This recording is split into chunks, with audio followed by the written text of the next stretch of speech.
We're going to be learning about how to add and subtract fractions. So in our previous video, we reviewed that fractions are parts to a whole, where each of the pieces have to be equal in order for a fraction to be accurately made. So this is a similar thing with adding and subtracting fractions.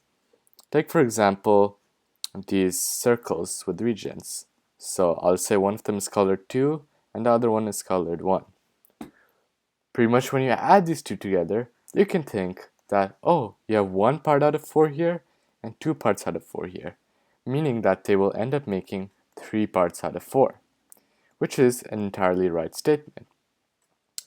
A common misconception most beginners make is they might think, oh, let's say I have a scenario with 1/4, and then let's say I have 1 split into 8s and I color 3 of them, so it's 1/4 plus 3/8.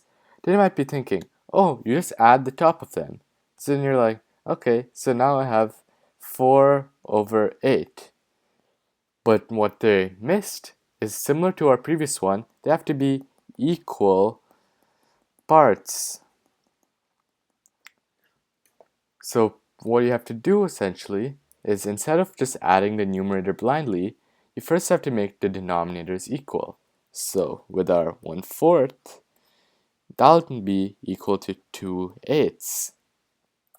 And then when you add that to 3/8, you get an answer of 5 slices, which are colored out of 8. So then you would have 5/8 as your answer. That's all you have to do with addition.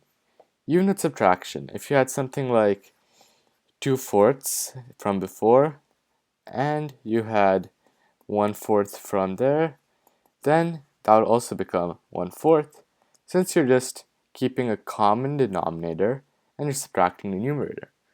So always, whenever you're adding, subtracting, and doing operations like this with fractions, you have to make sure that a common denominator is established. The way you make a common denominator, like let's say we have 1/4, is you can multiply by 1. Now you might be thinking, how? Multiplying that 1 doesn't do anything. Well, let's say that 1 is 2/2. That's also equal to 1. And you can see how in our next video, it changes forms into 2/8. So now that we know about how to add and subtract fractions, and we give an equal parts when we have our denominators equal parts, in our next video, we're going to be learning more about the process of how we can actually come to those conclusions without thinking about our figure.